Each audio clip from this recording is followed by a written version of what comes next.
धर्म प्रेमी सज्जनों तथा आर्य बंधु, मैंने कई दिन से आप लोगों को विचार नहीं दे पाया। आज मैं मन बनाया कि अपने विचारों से आप लोगों को अवगत कराऊं। विचार मेरी अपनी नहीं है, मेरा निजी नहीं है। मेरा कहने का तात्पर्य ये है कि आज धरती पर मानव ईश्वर के नाम से, ईश्वरीय ग्रंथ के नाम से और धर्म के नाम से जो बिगाड़ पैदा किया है, मैं इसी पर ही चर्चा करता आ रहा हूँ आज 38 वर्षों से।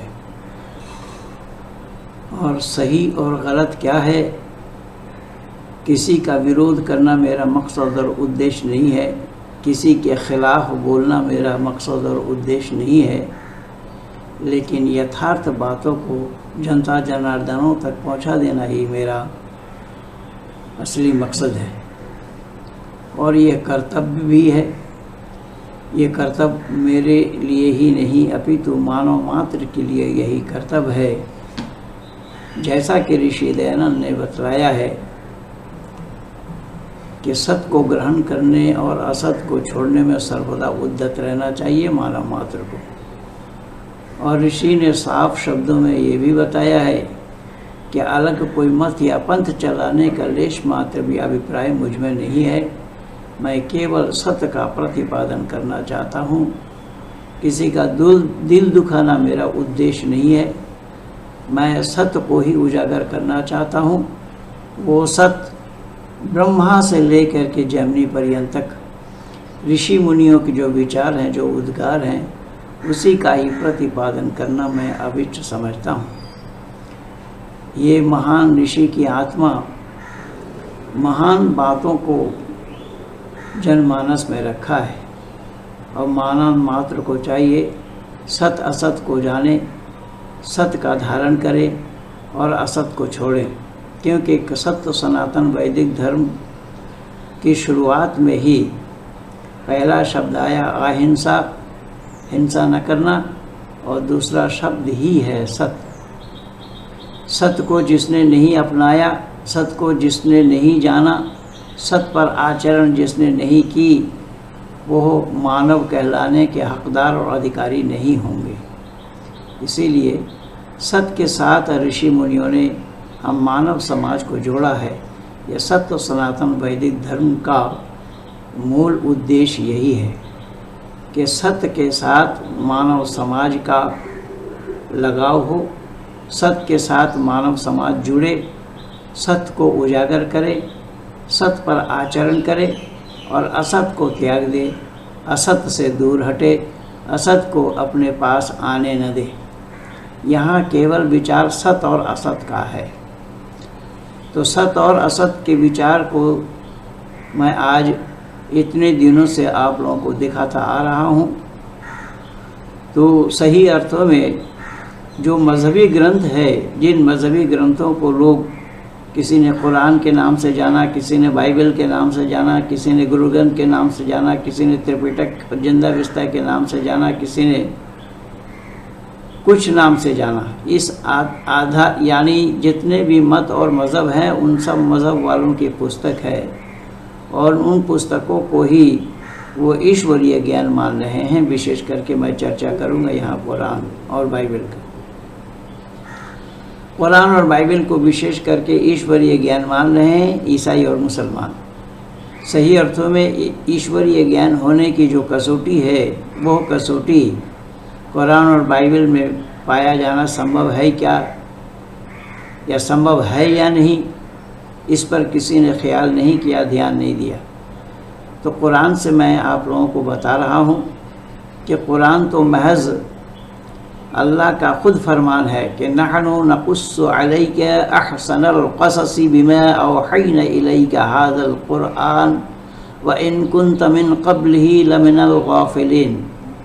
सूरा यूसुफ के अंदर में आयत नंबर 3 में अल्लाह ने ज़िक्र फरमाया है कि ये कुरान क्या है कि नहनु नकुस्सु अलैका अहसनल क़सस, मैं कुरान के माध्यम से एक मनोरम किस्सा बयान कर रहा हूँ जिस किस्से को तुम नहीं जानते थे, जिस किस्से से तुम गाफिल थे, और उस किस्से को मैं बयान कर रहा हूँ।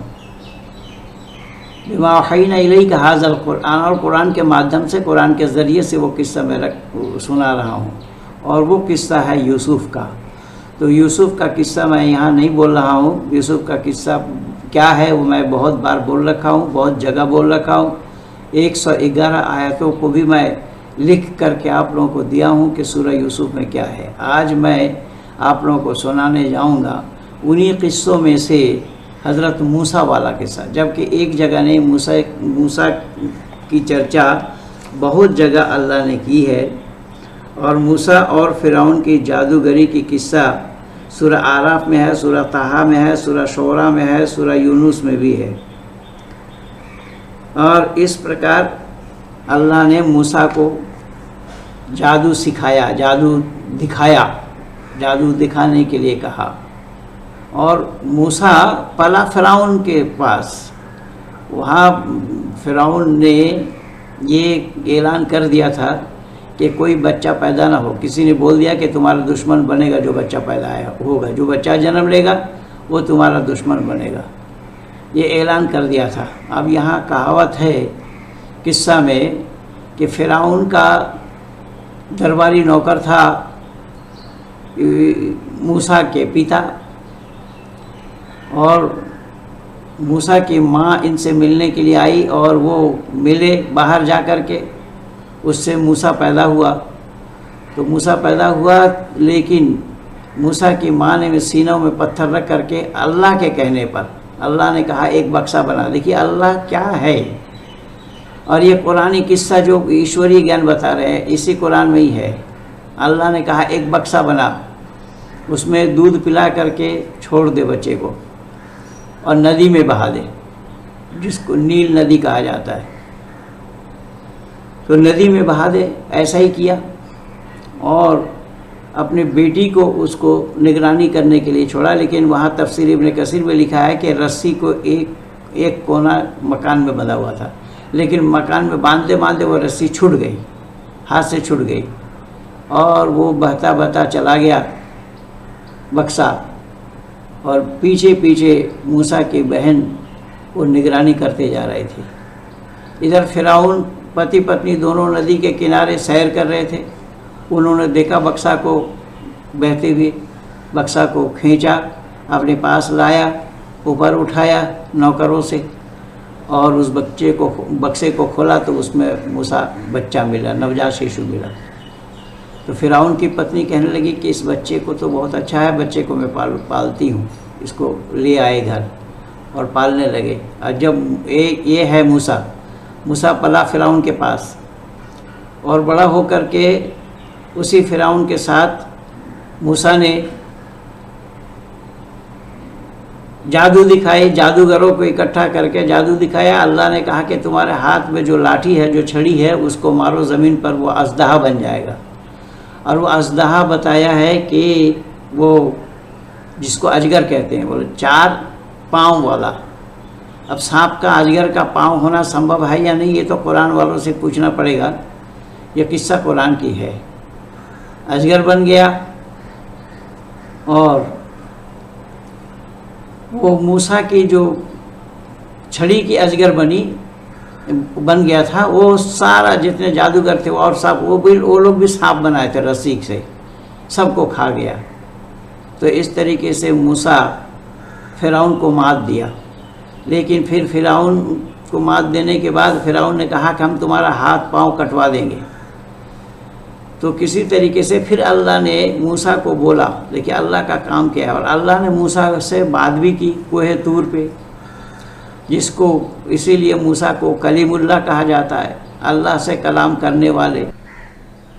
किस्सा यहाँ तक कि आप देखेंगे वो अल्लाह मूसा को जूती खोलकर अपने पास बुला रहे हैं।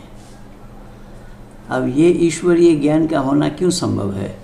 साथ ही साथ वहाँ पर बनी इस्राइल के लोग जो मूसा के साथ चले गए उनके पास कई लोगों के ज़ेवर रखे थे। उन सब ज़ेवरों का गला करके पिघला करके एक बछड़ा बनाया। अब वो बछड़ा बेजान, लेकिन जो ज़िंदा बछड़ा जान वाला होता है उस जान वाले बछड़े के साथ उसकी तुलना कर दी। तो ऐसी बेतुकी बातों को ईश्वरीय ज्ञान कहना या मानना ये बुद्धि की परे की बात है। इसीलिए बुद्धिमान लोग, बुद्धिपरक लोग इस पर चिंतन और विचार करेंगे। धन्यवाद। अल्लाह ने मूसा को बताया कि रात को निकल जाए यहाँ से। बनी इसराइल के लोगों को भी फिरौन ने कैद कर रखा था कि उन लोगों को लेकर के तू निकल जा। तो निकलने के लिए जब ये नदी पार करने के लिए आए थे, उधर नदी है और इधर फिरौन को जब पता लगा तो वो अपने लाव लश्कर भेज दिया।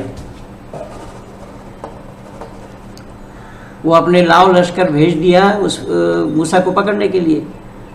लेकिन अल्लाह ने मूसा को बोला कि अपने छड़ी को, लकड़ी को मार नदी में, और बताया जाता है कि वो नदी पानी दोनों तरफ पहाड़ जैसा खड़ा हो गया, रास्ता दे दिया बीच से।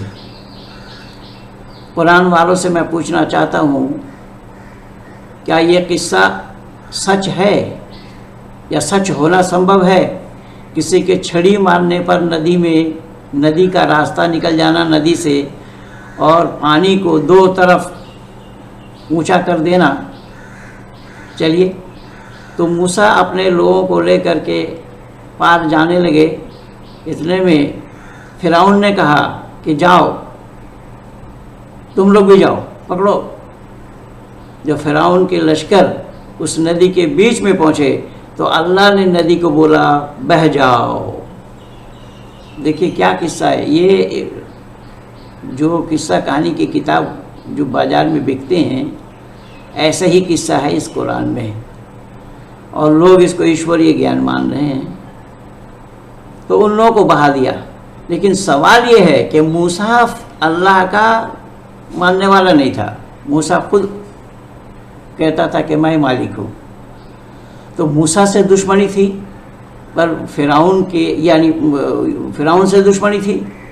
लेकिन फिरौन के लश्करों ने कौन सी गलती की थी जो अल्लाह ने उन लोगों को डुबो दिया, और फिरौन को मार ही नहीं पाया अल्लाह।